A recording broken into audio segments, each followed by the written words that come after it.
Well, happy Monday to you. Thanks for joining us here on the Market Day Report. I'm Marlon Bowling with you as we get ready to kick things off in our daytime session here to start out our trading week.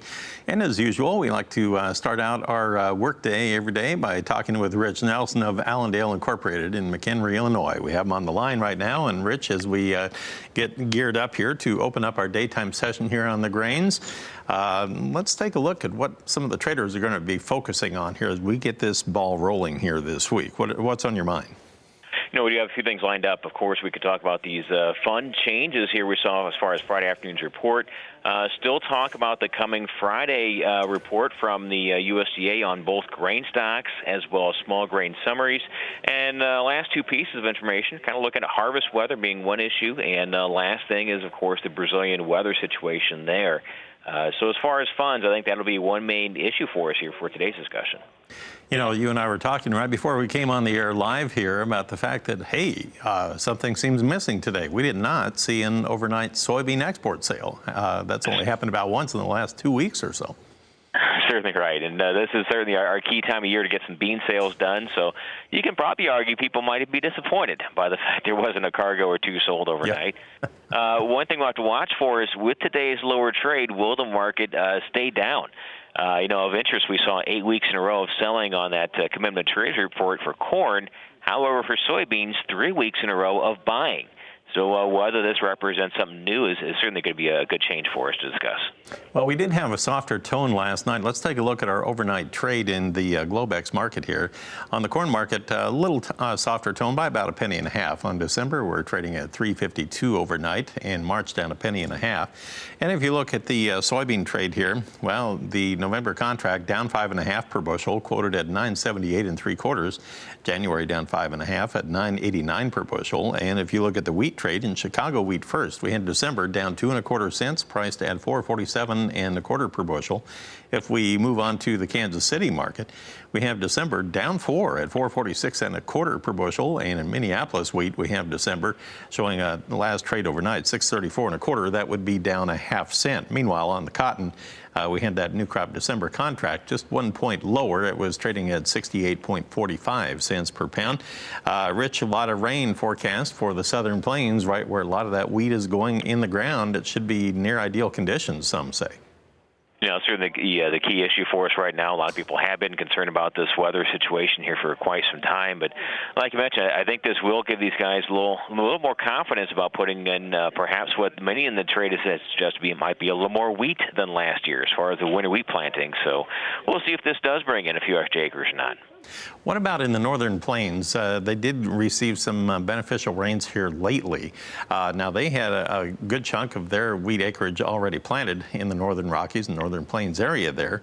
How widespread do you think the benefit was, and how good of a start do you think that crop could get off to this year?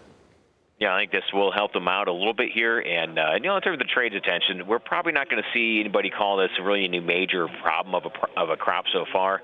Looks like we're going to have this coming out of planting without too much of a major problem. So I think for right now, it's certainly a topic of conversation. Probably not a big market mover in the trade's viewpoint, though, right now. All right. Well, Rich, I want to bring you back here in a little bit and get your thoughts on the cattle on feed report that came out last Friday, also the cold storage report that came out last Friday, and then also any potential impact that those may have even on the grain side. So we'll discuss all that. We're talking with Rich Nelson of Allendale, and we'll be right back right after.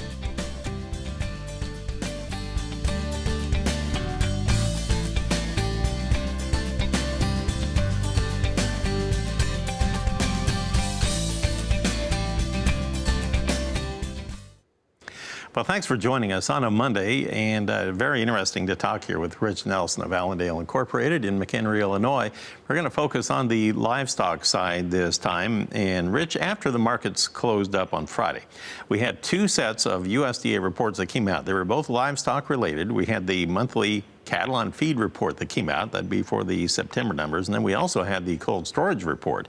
All those came out at 2 o'clock Central Time. And there was just a small gasp that went out when we saw the numbers of the monthly cattle on feed report. We have those numbers for you, I believe. We had the on-feed number. Trade was looking for 102.7% of a year ago. In other words, 2.7% higher than a year ago. And the number came in at 104%, just a touch higher.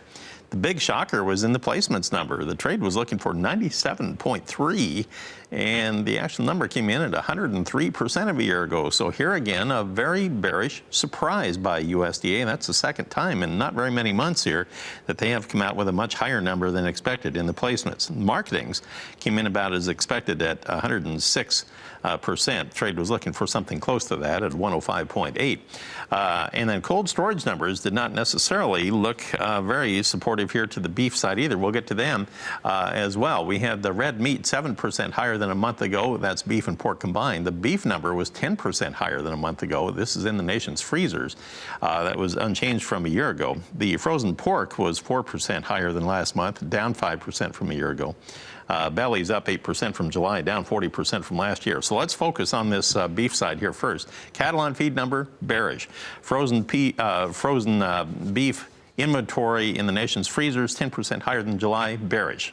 Tell me what to make of this today, because we were heading higher into that report on the futures. That sure is right. A lot of people had suspected we might have a cash cattle low in and also a futures low in as well going into this report, and they're hoping that this would simply confirm their some bullish hopes. Now maybe have some of those thoughts perhaps now being questioned. A lot of people definitely were blindsided, including us, by the higher than expected placement number, especially given this margin situation, which is now a net loss situation for cattle feeders.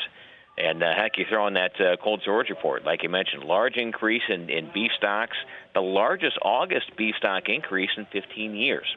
So we certainly will set back today. The only question for us on futures is exactly how much we're going to see here. All right, what about the hog trade, where we had the frozen pork inventory 4% higher than in July? Now, it was down 5% from a year ago. The poultry supplies were unchanged from July. They were up 6% from a year ago, so I don't know if they offer that much more in the way of competition. But talk to me about what that might mean here for the lean hog trade today, because, boy, last Friday they were really under pressure. It's fair than we're heard. Now, as far as these numbers for the cold storage report, mostly really close to the average guess here as far as these numbers on the cold storage there. So probably not much of a market influence, maybe more of a mixed trade for today's discussion on these futures. One thing, and certainly we'll cover this more in these next couple of days, we'll have to discuss is Thursday's that quarterly hogs and pigs report. So we probably will trade mixed here today on futures, but obviously we have some big questions about long-term supply, which may be answered here later on this week. And real quickly, before I let you go, do you expect much to change in the value of the dollar today or not? You know, as far as today's discussion, we'll probably see this. It is trading a little higher here, maybe 30 points here today.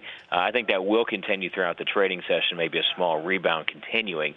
Maybe not enough to support us or break us too much on the futures end, but we'll have to watch it very closely.